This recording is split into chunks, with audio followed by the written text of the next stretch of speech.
Welcome to the Scouting Expedition podcast, courtesy of the Cascade Pacific Council of Scouting America. This is more than just a podcast, it's an adventure cast.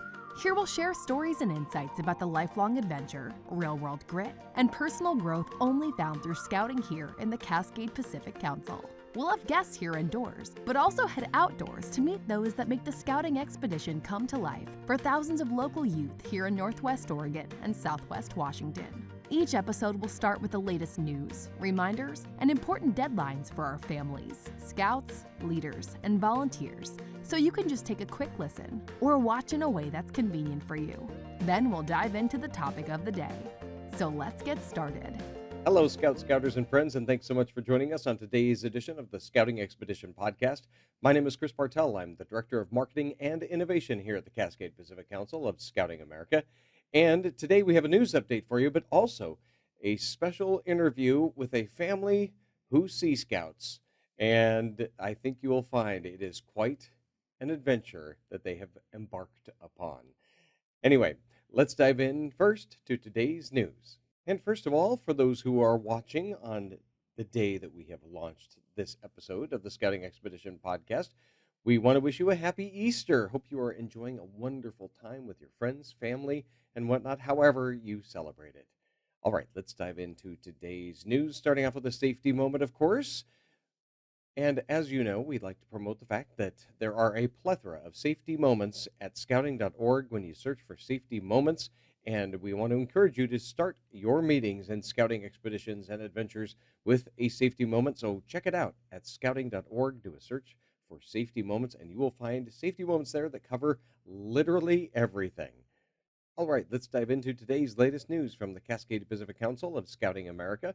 First of all, I want to let you know about these really fun open house Bring a Friend night themes that we have, or Bring a Friend Day, as a matter of fact, because some of these you just want to do during the day.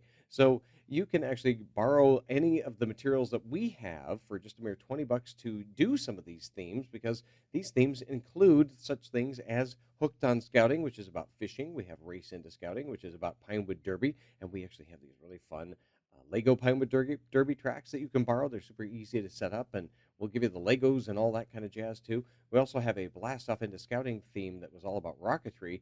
And so what's really easy is you don't have to have those regular kind of rockets that you build and launch. You actually can just use our water bottle rocket launchers, and all you need to have is water in 2-liter bottles and some craft items, and you can make some really fun rockets with that. So these themes are all available here at cpcscouting.org/marketing, and all the materials are there. We've got flyers you can customize and all of that, and you just simply use our Canva account, or you can just use our more generic pieces, and we'll customize those for you as well. And you know what? If you want to grow your scout unit, one of the easiest ways to do it is actually just check for leads in my.scouting. So you log into my.scouting.org if you're one of your scout unit leaders, and you click on the Invitation Manager tab and just see if there are any leads in there, and follow up with those folks, because if you don't, those leads can go away. They'll get reassigned to another scout unit. Did you know there's a fantastic way to meet 20,000 scouts from across the United States? If you are in scoutsbsa or you're an older scout, age 12 to 17, that's right, you can, because it's called National Jamboree. This is an incredible, talk about an epic adventure. They have stadium shows and adventure sports and climbing and pioneering and oh my gosh, so much more. It happens July 18th through August 1st, 2026. So it's more than a year out, but that gives you time to raise the money that you might need to do this little adventure, because it costs $5,200. But with that includes not only about a week at the Summit Bechtel Reserve for Jamboree, but also it includes an adventure in Washington, D.C. So you can check that out at cpcscouting.org/jamboree, and also get the link there in your Compass Points email newsletter. Speaking of adventures, we have a fun adventures planning website for you at adventures.cpcscouting.org. This is kind of an adventure planner where it's really like an all trails meets scouting. That's the goal of it. And so you can search there for high adventure plans and Cub Scout approved campgrounds and things like that. And we'd also love it if you submit an adventure to us, and because we'd love to promote those adventures as well and share those with other scout units. So check that out at adventures.cpcscouting.org. We also want to let you know that camping reservations at Camp Clark for families, for scouting families, is now open through Labor Day. This is an incredible opportunity just to enjoy some family camping time. You can go to cpcscouting.org/family camping and find out reservations and information there. You will have 2.5 miles of private beach. There are tide pools. There is hiking. Oh my gosh. And it is just this beautiful, beautiful place to go camping. It's, boy, it's like having campsites all to yourself, a campground all to yourself. It's really lovely. So check that out at cpcscouting.org/family camping. Speaking of camping, let's talk about some summer camp updates here. We always are on the lookout for camp staff. If you are age 15 and up, we'd love to have you involved in camp staff. There are a variety of ways and methods to do this, and there are a variety of opportunities depending on what your skill set or passion is. Boy, you could do, oh my gosh, you can be involved with hiking and biking and swimming and boating and survival skills and teach these awesome skills to scouts. And anyway, we'd love to have you involved if you'd like to join us. That's cpcscouting.org/camp staff. You can see all the opportunities there to join us and help out. And if you're an adult and want to take even a week to go ahead and do this, you can join us for that too. And we'll actually have an interview next week on the podcast with somebody who is doing just that. They're taking a week to just spend a week at camps at one of our camps to actually be a camp commissioner. It's really, really great. So check that out at cpcscouting.org/camp staff. All right. We also want to let you know, for you Cub Scouts out there, that summer camp reservations are, of course, open still. Some of the dates do fill up pretty fast, so you're going to want to get in on this at cpcscouting.org/reservations or/summer camp. And we have, of course, Butte Creek Scout Ranch is open and available. Also, Base Camp Baldwin is available. So you for that, and that one actually is for the Webelos and Arrow of Light Scouts. So check that out. It really great opportunities to get out there, enjoy summer camp, and have a great time with your friends and fellow scouts. Also, Scouts BSA, summer campus. Of course, registration is open for that for 2025. But also, ta-da! We also have reservations open for Meriwether's 100th anniversary in 2026. So check that out at cpcscouting.org/Meriwether if you'd like to join us for our 100-year celebration of summer camp there in 2026 at Camp Meriwether. We want to let you know about some service opportunities here. There is a great volunteer opportunity at Cinco de Mayo. If you'd like to go to Cinco de Mayo for free in Portland, well, by golly, all you have to do is volunteer with us. That's right. You can volunteer for a 3-hour shift or even a couple of 3-hour shifts, and that gets you into Cinco de Mayo for the day. So you can also bring your kids and have fun with other kids. And we've got lots of activities planned. It's a great way to promote scouting and share scouting with the world, and at least the world that shows up at Cinco de Mayo. And this is happening May 2nd through 5th at Tom McCall Waterfront Park in Portland. And check your email, your Compass Points email newsletter for details on that, or search the CPC calendar. We also want to let you know about a fun service opportunity. If you'd like to give back to the camp that you love, join us for the Camp Stewardship Weekends.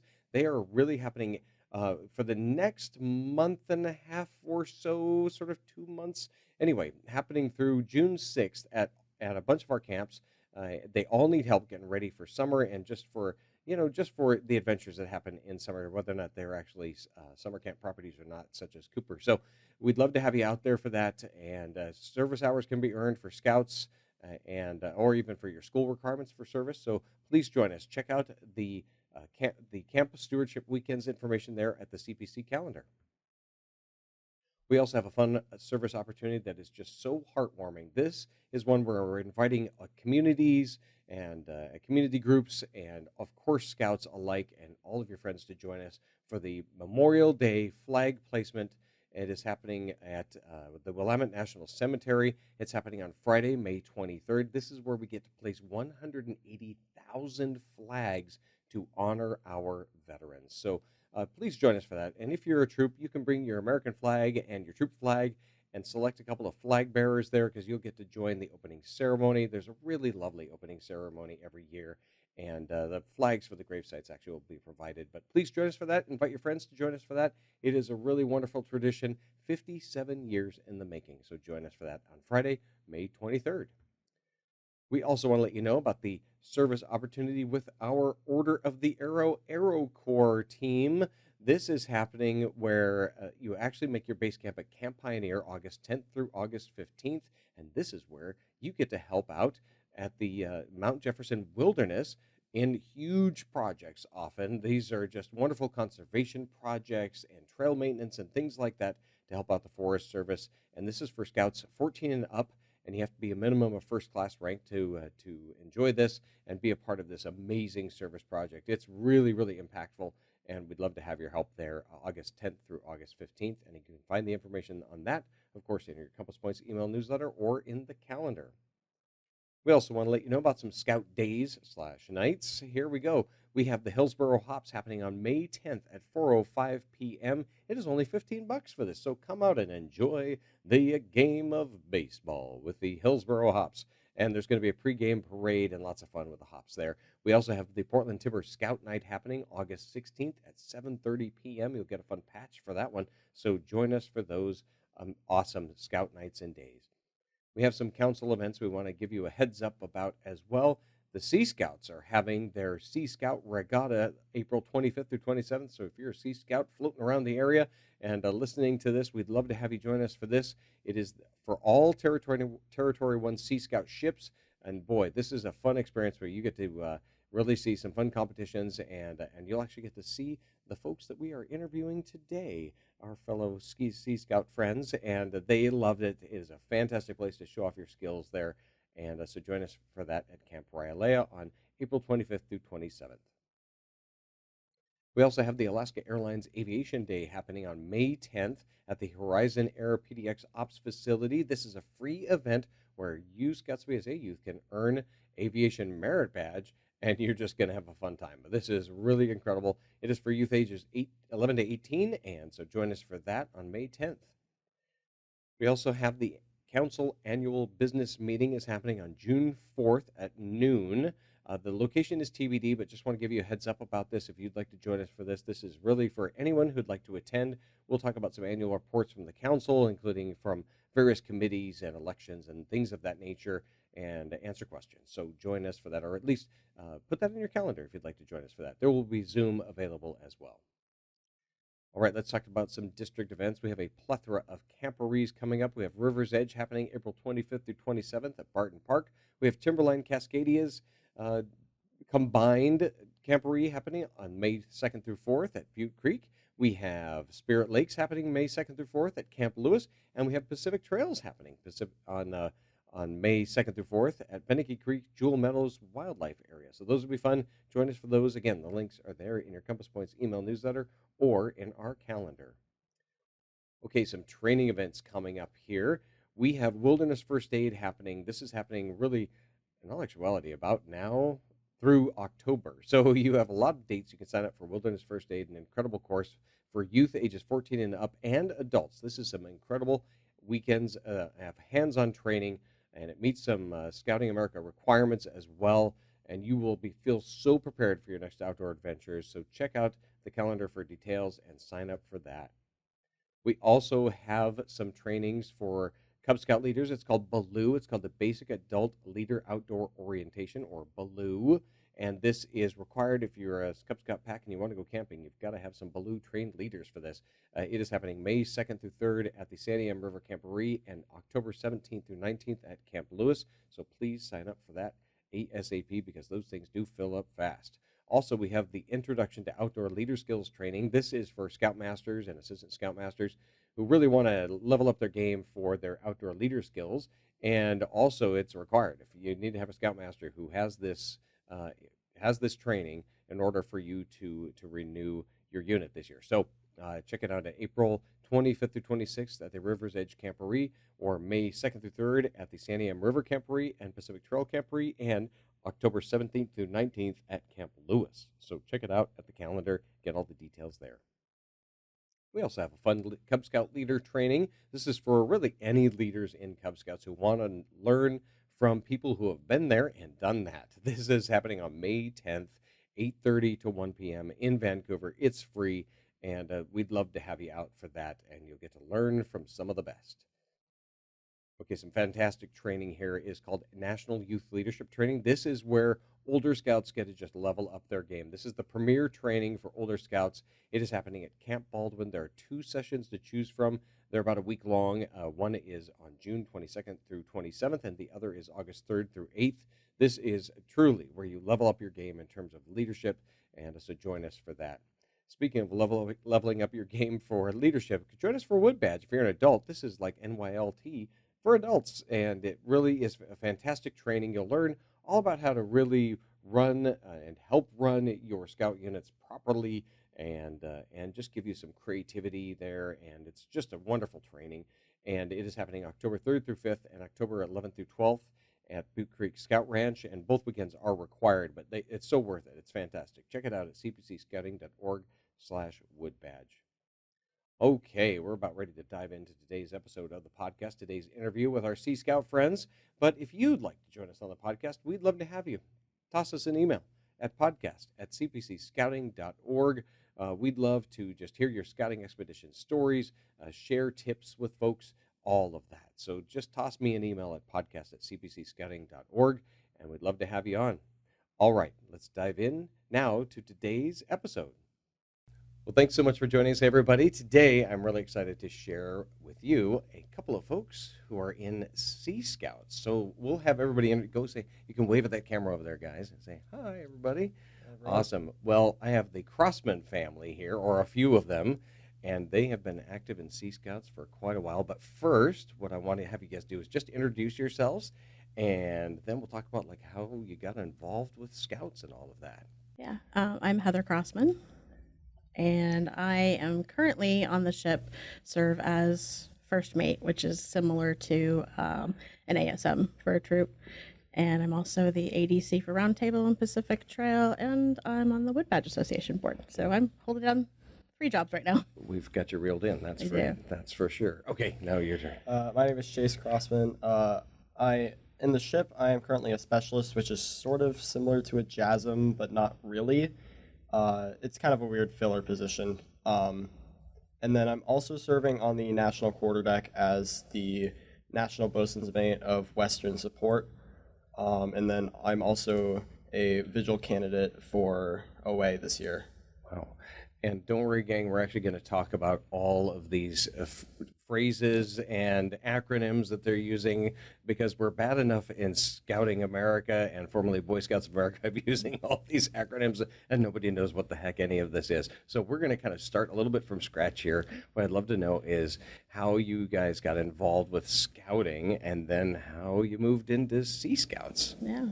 So scouting for Chase in particular started with first grade, when Dad wanted something to do, and he wanted to take him to do scouts because he hadn't had a chance to do a whole lot of scouting when he was younger.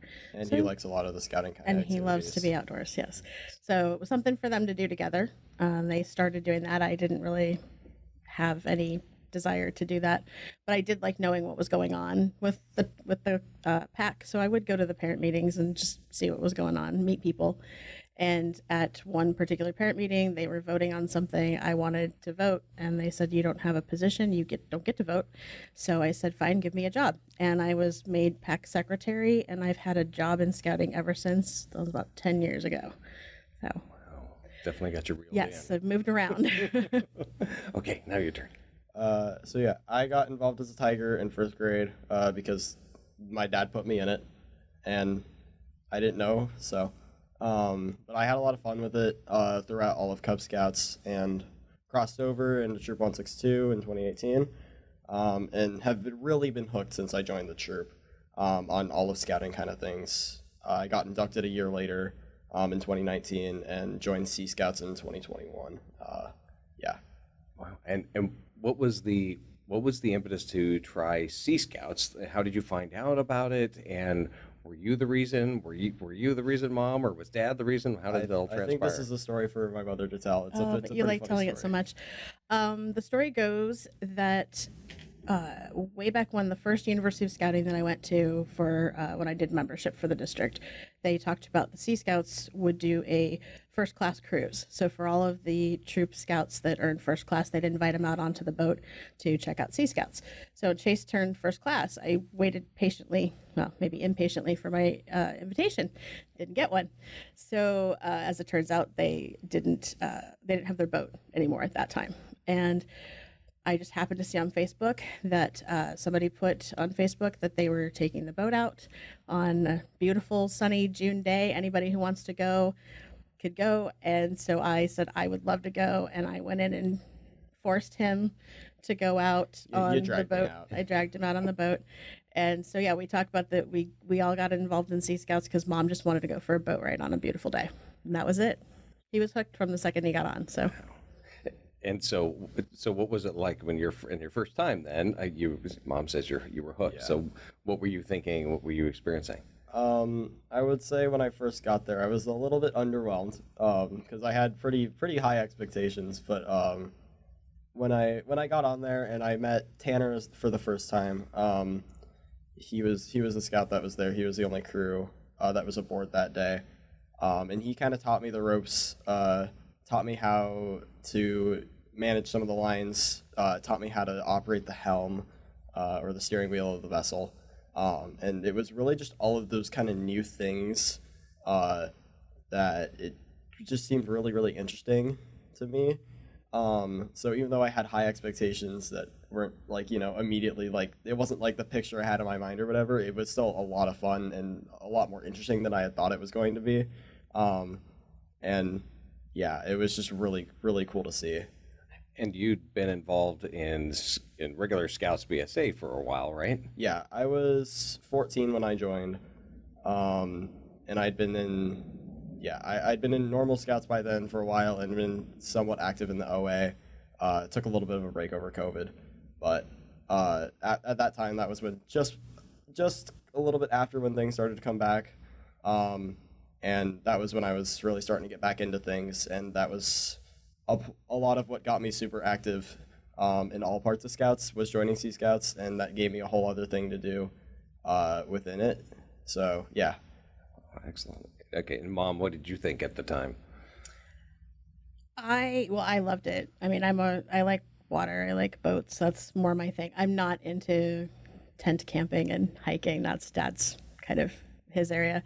So I had a good time, and honestly, as soon as they put him on the wheel and did a man overboard drill, it was pretty obvious that we're probably gonna be doing this, because you stick a 15-year-old behind the wheel of a 40-foot power boat, they're usually like, this is pretty cool. And I just thought it was what I saw on that day, I thought was a great program, because the youth they do everything. I mean, they just do everything. So he got to learn all the way down into the engine and everything just that very first trip out before he even joined. So I was happy to bring it home. Dad didn't really want him to do one more thing, but I said, you know what, I'll take it on. I'll make sure he gets to see Scouts. You do the land Scouts, and we'll make it work. And that was the plan. I didn't start off on the boat. We had other people, and then we kind of lost our adult people that needed to be on the boat, and I took over. And so I've been doing it pretty much every time we go out for about 3 years. Wow. And were you familiar with that kind of boating on a larger scale, or? Not really. It just, like I said, just the water aspect of it, and just the program was different and unique. And the Scouts themselves, at that time, like Chase said, I think there were only 2 Scouts that were actually in the crew when he joined, and we built that up to 10. Two or three that were active. Yes, there was a lot on paper, but yeah. Only just a couple the that would show up way consistently. Just the way they work together is really impressive, especially when they put that bigger crew together. Just watching them, they know what to do, they know where everybody is, they take it very seriously, and I don't ever feel like things aren't under control, and that's a good feeling to have. It's just a different level of responsibility. That's what's so interesting about it. I experienced the same thing being on the ship with you guys, and it's you have to take your responsibility. I mean, you Scouts have to. There just really isn't an option. You might have 2 adults on board, but the ship is pretty large, and something could go wrong or whatever. So you are having to pay attention. Mm-hmm. It's pretty impressive. We pretty much entirely run all of the operations on the boat. We have our skipper Neil. He's there for supervision and to help us do a lot of the more maintenance kind of side of things, for like the engine and the boat itself, and the hull and whatnot. But when we are cruising, it is entirely up to us to cruise, to manage all of the operations, to make sure we don't hit anything, that kind of thing. That's all up to us. He helps a little bit more with the docking sometimes, but whether that's directing the helmsman or taking it in himself sometimes, but it's almost entirely up to us to run it. And what are the ages of those on the ship right now? So the program itself it's considered high adventure, so it's the 14 to 21 age range. Most of our scouts right now are around 18, which is what I am. I'm 18, mostly around my age, but we've got a few younger ones, and then we've got one that's on the cusp of aging out as well. Hey, tell us about a cruise. You guys have mentioned that a couple of times. So tell the audience, what is a cruise? Is it a cruise ship? Are you getting, a fine dining? If only. If only. Not quite that exciting, but a typical cruise, a weekend cruise. Sometimes we do Friday night, but we don't always. So it'll either be a Friday to Sunday or a just Saturday Sunday cruise, and usually we'll go out to whatever destination we choose. We frequent a lot of specific places that are just kind of close and easy for us to get, that are good and consistent, that have power and whatnot. But we go out for the weekend. We work on various advancement. We play a lot of board games. We have fun on the boat and at these places that we can't really go with a normal kind of scout program. And then we come back. Usually it's a couple hours each way to our destination and coming back. Depending on which way we go, sometimes it's always faster to go downriver, but we always got to come back upriver if we go downriver for the first one, and that makes us go a little slower. But it's always a lot of fun. Now, are you staying on board the entire time? Do you camp? Are you cooking on board? How does that all work? Yeah. So our vessel, named Odyssey, is a 40-foot powerboat, ex-naval troop transport that started off a lot more as kind of like a hot tub kind of thing. But the Sea Scouts, we've kind of built it up. We've built a cabin on it. There's a bunch of canvas and whatnot. We got a covered area. Some of the ships do not have that luxury. But yeah, we have a galley, which is a kitchen on a boat. And we cook, we clean, we do all the typical kind of meal prep kind of things. And then we have our two cabins. We have a forward and an aft cabin. The forward cabin being for scouts, and the aft one being for the adults. And we sleep on the boat. It's pretty much just our kind of mobile tent for the weekend. Nice. Okay, so Dad calls it an RV on the water. That's what Dad calls it. Yeah. And so you've stayed as well Oh, on yes. board? Yeah, Okay, so I have a what's bunk. it like? It's better than tent camping. I mean, even when we go somewhere, even we do like cold cruises, so January or when it's cold outside, a lot of times, like Chase said, we find some place that has power, so we've got heaters we can run and things like that. And fans for And when it's fans hot. if it's the summer, yeah. So it's fairly comfortable. You have a roof, and it's all kind of mostly contained. I think the size of the restroom is maybe the most smallest. It's very small, and that might be the most downside of it. But the galley is just a propane stove, so they're scouts. They're used to cooking on it. And yeah, everything we need is just right there in the boat. It gets crowded sometimes, I will say, when we're full, it gets crowded, especially to eat dinner and things like that. But yeah, I enjoy it. Nice. Well, tell us about some of the adventures you've had, what's been, and we'll start there because then I have another question for you. So tell me about some of the adventures you guys have had. Let's see. I want to start with talking about my first long cruise. Long cruises are equivalent to doing summer camp, where instead of just going out for a weekend, we go out for a whole week. So my first one, I didn't stay the whole time, and I came on late, ended up going a little early. This was like only a few weeks after I joined by this point, so I wasn't exactly sure how comfortable I would be staying the whole week. So we started at least I got on in Cathlamet and we were doing a downriver trip down the Columbia, going all the way down to Astoria and Ilwaco. And we had about 5 crew on board that throughout that duration. And it was really where I got my first full taste of what the full experience on the boat would be like. And we did a lot of cool stuff. Between just it wasn't just the cruising part of it. That was super fun to me, because that's what it initially hooked me. But the rest of it that came with, the whole cooking and the cleaning and whatnot, and then being able to go explore all these different places once we arrived there, that was really cool. Getting to tour all these cool places, being able to look around Astoria, look around Ilwaco. Ilwaco was pretty cool. And then, come back to the boat and then play games and watch movies and stuff. That was a lot of fun. And that was really the full experience that was like, yeah, I'm glad I joined. So that's kind of, you said it's considered your summer camp, is it?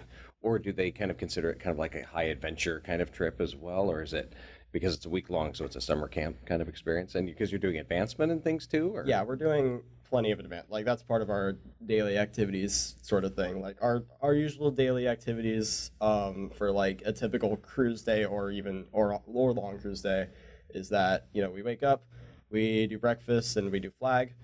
Colors are at 8 a.m. on the dot. As you will hear Tanner complain about any other scouting event that they don't do it then. And then we usually start either with doing a little bit of cleaning on the boat, whether that's inside or on the outside, doing some maintenance. There's always projects to do on the vessel or on Odyssey, or on any boat specifically. There's never nothing that you can do to help the shape of the boat. So we'd either usually start with that, or we'd get underway and start cruising to our next spot. And then once we arrive at our next spot, we either go explore the destination. We can do more kind of repairs and more maintenance kind of things. That's some of our requirements for our advancement, is doing that. Let's see what else. And so you're going from here in Portland all the way down to Astoria on the water, which that must be. So tell me what has your experience been? I mean, I imagine it's just incredible just to see everything from that. For anybody who's ever gone on the water, just even around here, you just see everything so in such different light. Yeah. I actually didn't get to go on that cruise, but that's the same route we're going to do this summer. So in June, we're going to be taking that same one. Last summer, we went from Portland to John Day. And actually, the cool thing about that one is we got to go through 3 sets of locks. And we actually, all of the crew was presented with a certificate. It was a lock master thing that I guess actually exists. So that was kind of different to be able to do that. They had to learn how to tie up in the locks and kind of do all of that. And each one was really different. So we did that, John Day and back again. That was beautiful, being able to see all the all the stuff going up the Columbia. Like, we got to see Beacon Rock and like all the mountains and whatnot from that side from the water side, and it was really a really good snapshot of like both sides of the river. It was really, really pretty. Multnomah Falls from the river was different. It was really different. Yeah, it didn't even look like it. It looked really small. But I think my favorite cruise is a couple of years ago when we actually went up and chartered another unit's boat from Seattle and took that out, and we did the San Juan Islands. And that was really fun. And that one was a little more high adventure. Well, we had a fire there, but we had a little more high adventure because they were able to take the kayaks out and kayak from, down to like the different islands and things like that. But there was a lot more space in that particular vessel, a 60-foot. So that was really fun. But yeah, seeing it from that different vantage point has got to be so unique, and you're basically like Lewis and Clark coming back. It must be really, really incredible. Okay, so were you on the ship when that fire happened elsewhere? Yes. Well, let's tell everybody about that. It's a really wonderful story. Go ahead. Yeah, we were on the ship. We had pretty much just started. It was our first full day of cruising. We'd gone out the day before to like kind of get familiar with it. But that was only for like an hour or two, and we'd gone back. And to where the are you home guys dock. located again? Where were you? So we left from Seattle. So it was it Lake Washington they're on? I Yeah, think. Lake Went Washington. from there, and then through the locks into up, heading out that way. So Into the Sound. Into the Sound, and we were not out of the locks very long before, like, for me, my perspective, and I think Chase was up and with me on the bow.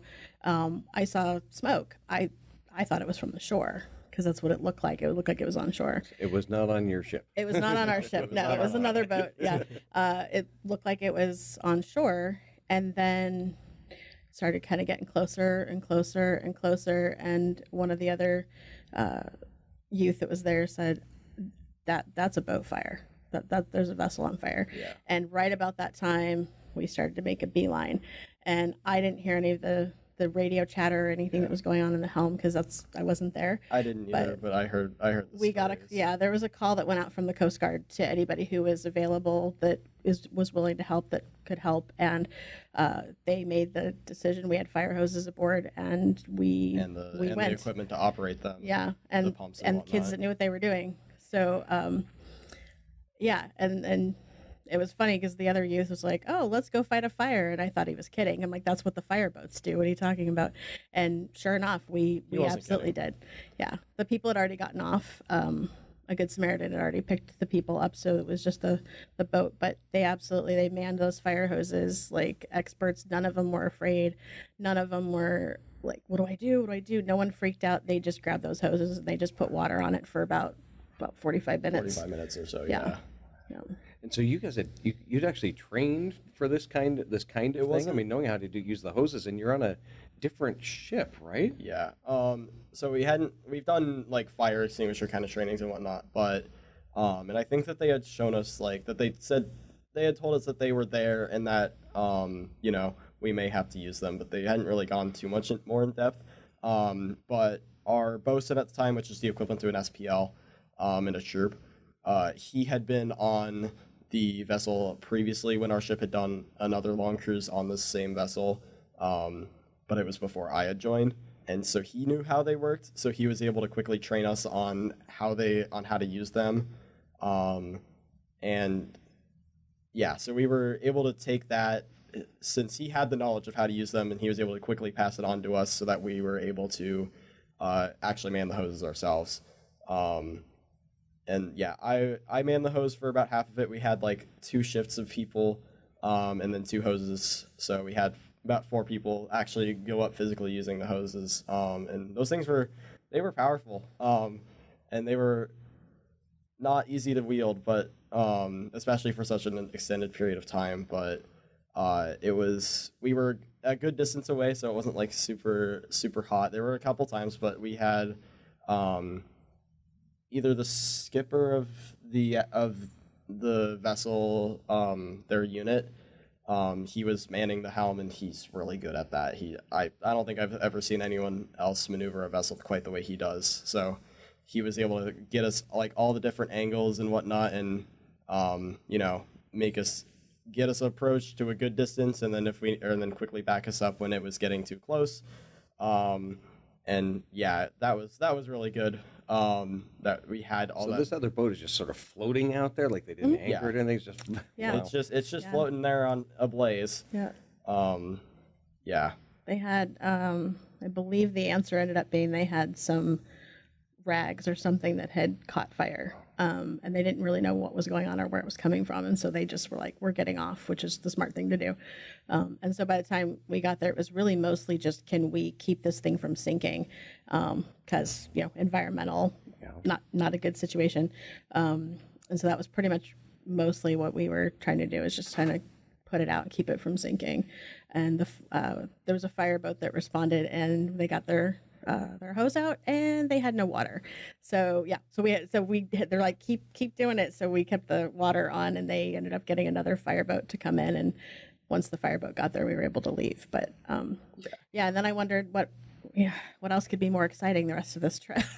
Because they Really they were flying high on really that. starting it off pretty exciting with that one. But yeah, that fireboat showed up. We were all like, okay, they'll probably take over, and then we were just watching them, and they were messing around with their stuff, and then like 15 minutes later a different one showed up, and then that's when they took over. So yeah, I mean, since I was one of the crew, and I was kind of that's when I was manning the hose, was when the whole fireboat thing was going on. I was really kind of oblivious to a lot of the behind the scenes things, but there was our bosun, and the vessel operator was very, like, they were on the radio a lot, communicating with all the fireboats, and for the initial distress call that led us to responding to it, they were doing a great job back there as well. So it was a really important team effort, because even the people that weren't manning the hoses, they had to like make sure that there weren't any kinks in the hoses that had formed when we were using them, and especially during that setup phase of still getting them like all good to go. Really crucial there, in making sure that they're all functioning properly. So like even for us that were standing by kind of ready, everyone was really needed in that situation, and there was a lot of teamwork that happened there, and I'm glad that we were able to work together as well as we did. That's amazing. What were you thinking at first? Like, what was sort of going through your heads when you first saw this and you're heading toward it? I was like, it started off mostly as a joke between like all of us that were on board. We were like, oh, we're gonna go fight the fire, guys, and then we were actually doing it. We're like, oh, we're actually doing this. So it was that evolving from a bit of a joke to oh, this is a serious situation. We're actually gonna do this, and that's kind of what, at least in my head, that was kind of what was going through. Yeah. I think the safety part obviously was mine. Like, we're going to take a whole bunch of scouts, and, although that's something we're supposed to do, the safety piece. So yeah, like Chase said, the skipper who was operating the boat knew exactly how to get them where they needed to be and not in the smoke. So they weren't even in the smoke at all, which was amazing. They knew that the boat was diesel, so they knew there wasn't an issue about an explosion or anything going to happen with fuel. So all those things had been confirmed, and that was, I think, probably where I was just the safety piece of it, from the adult and parent perspective. And knowing that I was going to have to send emails home to all of these parents and let them know, like, this is what we just did. But yeah, it was exciting. I was proud to watch all of them work together and get things done, because sometimes just staying out of the way was the right answer. And they didn't fight over the hoses or anything like that. They all just kind of did what they needed to do. Everyone kind of stepped in when they needed to. And everyone stayed safe, which was good. I think the most that I felt was a little bit of a heat wave, but even then it wouldn't be for very long, because we'd end up backing up right at that point. So yeah, it was for quite the dangerous situation. It really didn't feel like that there was any safety threats there. Well, you guys were really, it seems like, trained to just do it and not be afraid and step in when you needed to, and that's very, very impressive. And then we laughed, well, not really laughed, but talked about in Sea Scouts we have an extra thing. So we have Scout Oath and Law, like everybody else does, and then when we also have the Sea Promise, which is a second or third piece that we have, and part of that is to be prepared to render aid to those in need. And so we're like, we just fulfilled the Sea Scout promise there, so that was kind of nice. That is really, really great. Okay, so speaking of going from scoutsbsa and then you went into Sea Scouts and things, what are some of the things maybe you've learned differently in those, and where did you, I know you've become Eagle Scout, and tell us, and most people know about that, but let's talk about where you're headed next as well. Okay, so a lot of the kind of differences of like the things that I've learned in Sea Scouts versus what I learned in regular Scouts, is that a lot of the skills that we're taught for our advancement is like really super useful in the maritime kind of world. And I mean, I like we do use a lot of knots and stuff in scoutsbsa, but like all of the knots that we learned in Sea Scouts we use like pretty much every day in normal cruising situations. So like all of the skills are super, super useful, and I find myself actually using them quite often.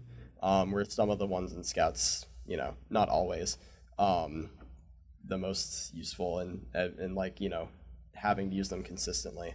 But that's a little bit different on the Sea Scout side, which I like. It also has a lot of differences with how you have to lead.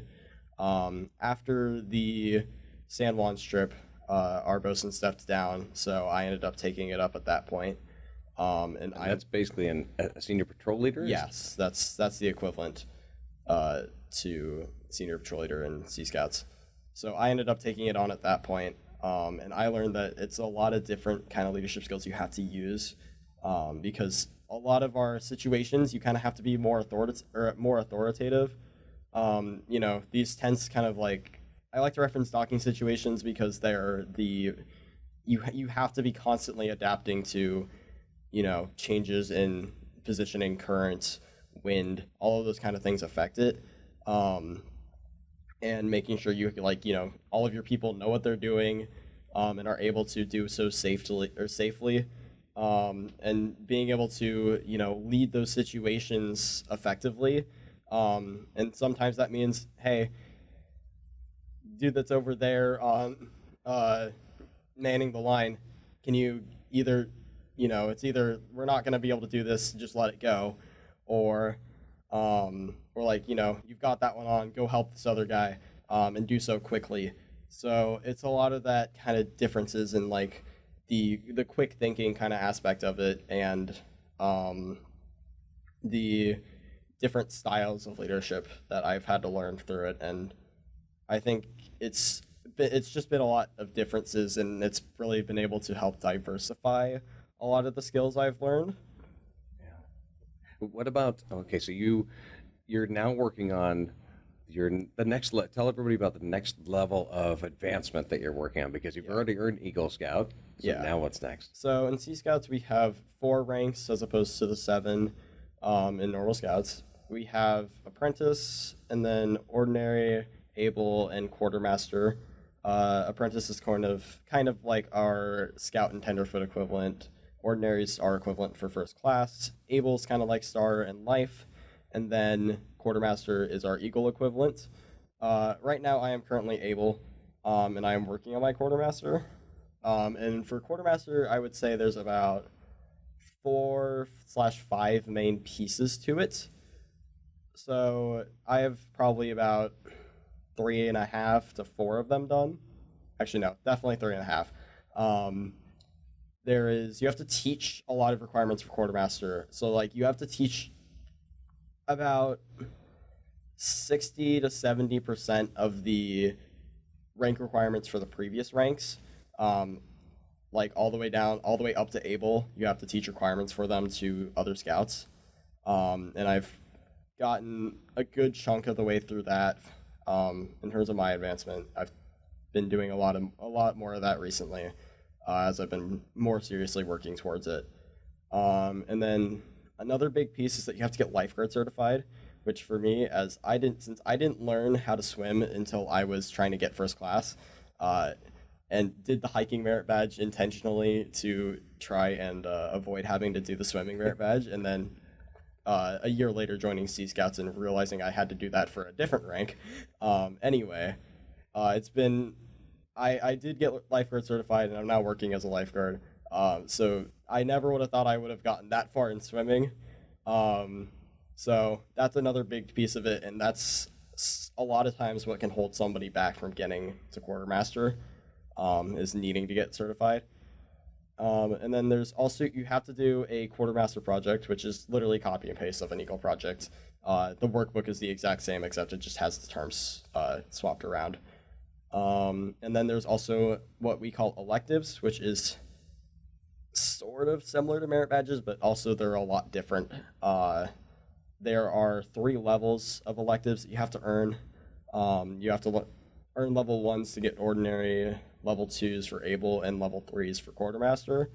And I believe I've done all of mine for Quartermaster.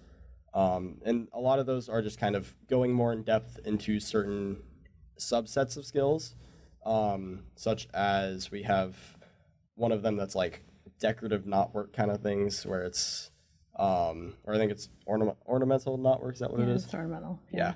Where you have to make like these kind of really cool things with lines and ropes and whatnot.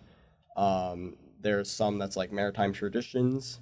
One of those ones is like doing the signal flags, which is like the alpha, the beta kind of flags, or alpha bravo code flags, which all have different meanings. And for that one, that's a level 3 one, and that one you have to know what all of them mean and then be able to like draw them from memory. Wow. And yeah, it's that one's, so it's like kind of things like that for the electives. So that's like, you know, kind of similar to merit badges, but it's the different levels and not needing as many of them for each rank is kind of the differences there. Man, it's still a lot of work. And do you learn Morse code as well? Is that another thing? Or I've seen the signaling at the regatta, but yeah. So there's a lot of different kind of signal things that you can't, or that we do learn. And a lot of those are for our regatta event, which I think we'll talk about a little bit more later. But most of those are not like for requirements. It's just for, they're good skills that you can learn for Sea Scouts and for regatta for our competition.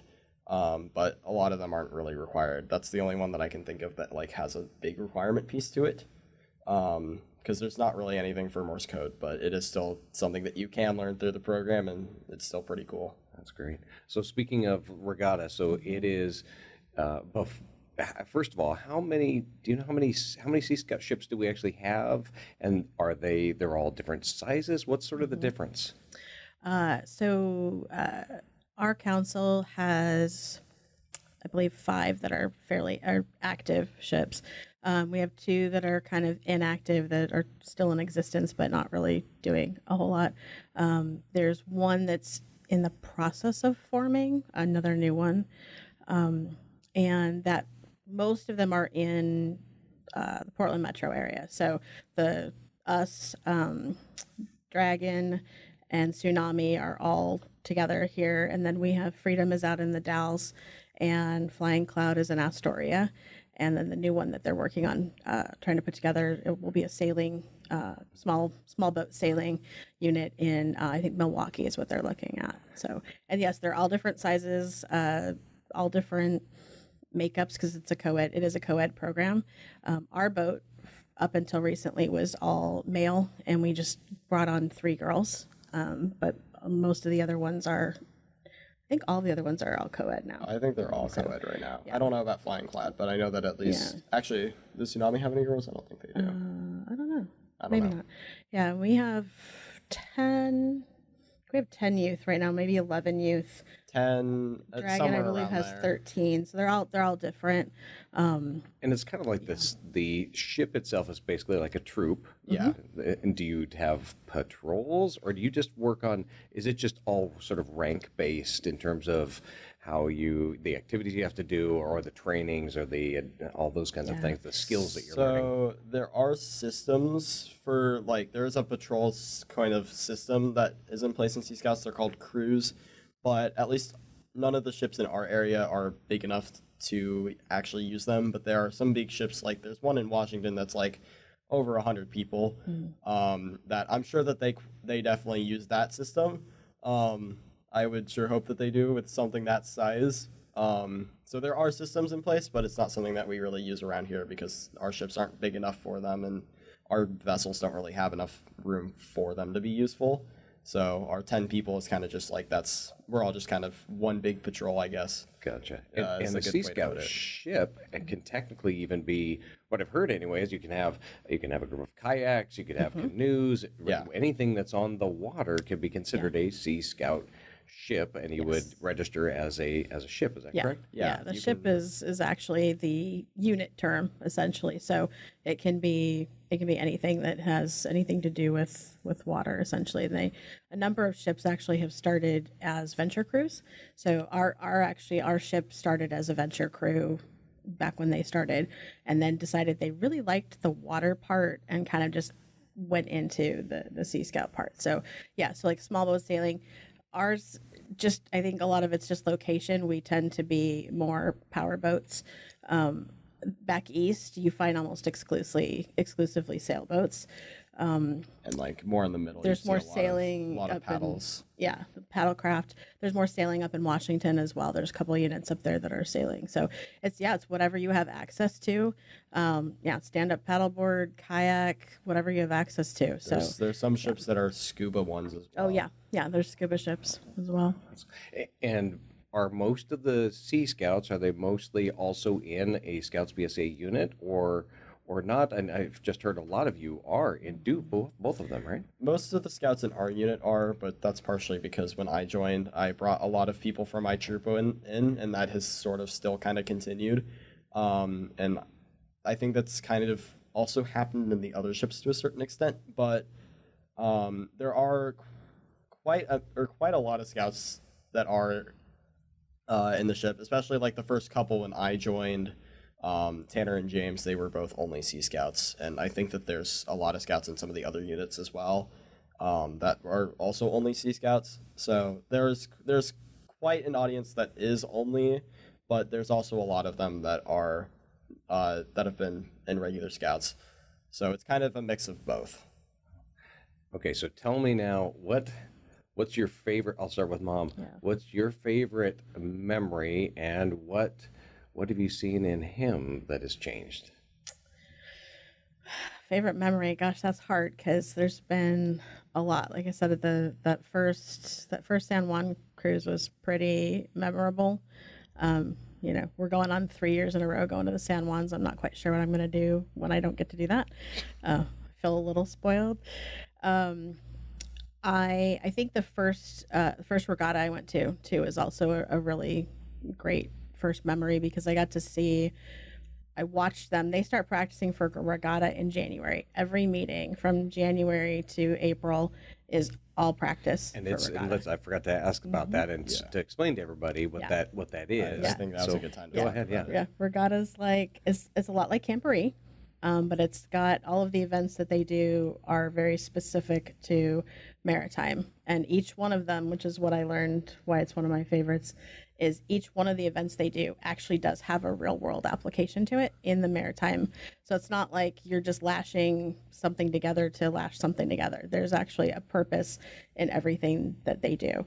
And the first year that we had regatta and I watched him do what's called bosun chair was scary and just amazing to watch, again, what each week of this turned into as a team, what they were able to put together.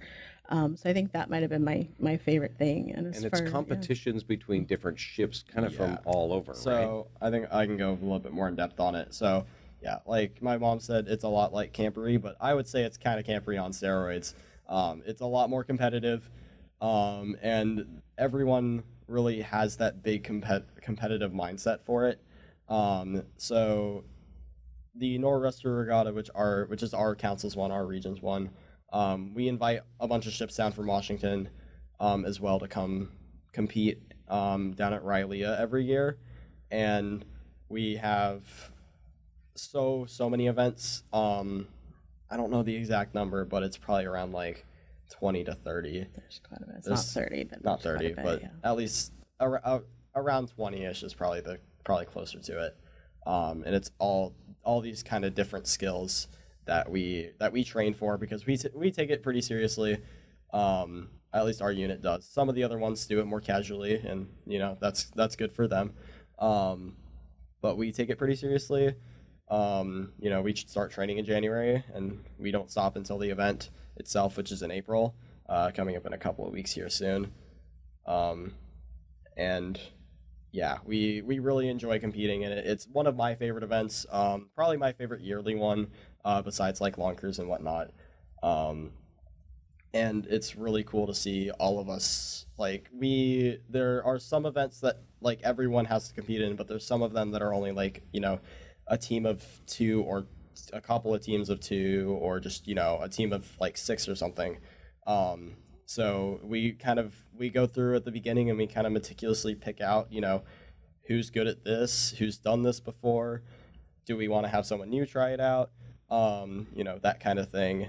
And we really structure it so that way we can have the best people and at those kind of skills do them. And we do very well. I think we've won the last 3 years. 3 years. Yeah, we've won the last 3 years, and that was really shocking my first year because I was like, I didn't think we would win, but then it came down to second place and it wasn't us, and we were like, huh, we won. So that was really exciting then, that first year especially. But since then we had that confidence of that from that first year, it was like, oh, we're actually doing really well. We've been able to kind of use that to drive us forward in our practice and whatnot. So yeah, it's really cool. We are competitive and we do well. So yeah. That's awesome. What have been maybe one or two of your favorite memories throughout this time at Sea Scouts? Maybe you'll hit the one I forgot. I don't even remember. Flagship. Oh, yeah. I think some of my favorite memories, one of them, going back to regatta, is when I was bosun last year. I was determined to make sure that it wasn't just, or that it was our ship, and it wasn't just the leadership of our past bosun that had done it, that had been our bosun the last couple of years, for our first 2 wins. So I was like, we need to get a third. So I was really determined to make sure that we got there, and we completely sweeped it. It was not even close. So that was really cool, and that was one of my favorite memories, was just that whole kind of process, and that whole being able to lead the team to victory, really, last year for me was one of my favorite memories. Let's see.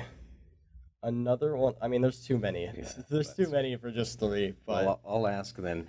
How have you seen him grow? What has changed? What have you seen in him after all this? I think I've seen him grow a lot. I think part of that is being in a program that's completely different from straight, Boy Scout troop.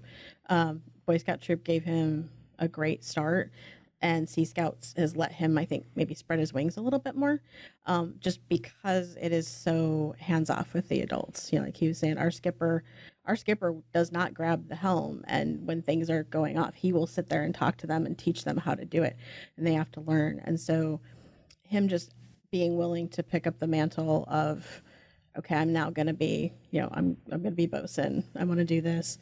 And then, letting that go and moving on to national, because that's a huge thing. And also just that he's learned to, I think, not be completely absorbed in one thing, but like he said, being diversified, because being able to do all the Sea Scout stuff, but also OA, but he's not totally invested in either one completely. So if he ages out of one or one goes away, he's still got other things to focus on. But I think just the leadership in general, and I love that they have to teach, because that's a different level of leadership, is having to actually teach a skill, and teach so many skills that they have to do. And they just, I just have seen him really grow on that leadership piece. And I think in Sea Scout, I was proud of you when you got Eagle, but in Sea Scouts, I've had multiple times to be like super proud mom, which is always great. And it's helped him kind of maybe find a career, not sure yet. He might find a more of a different job. It's just kind of exploring different things. And and I think and it's nice to see him really enjoy something and want to bring other people in.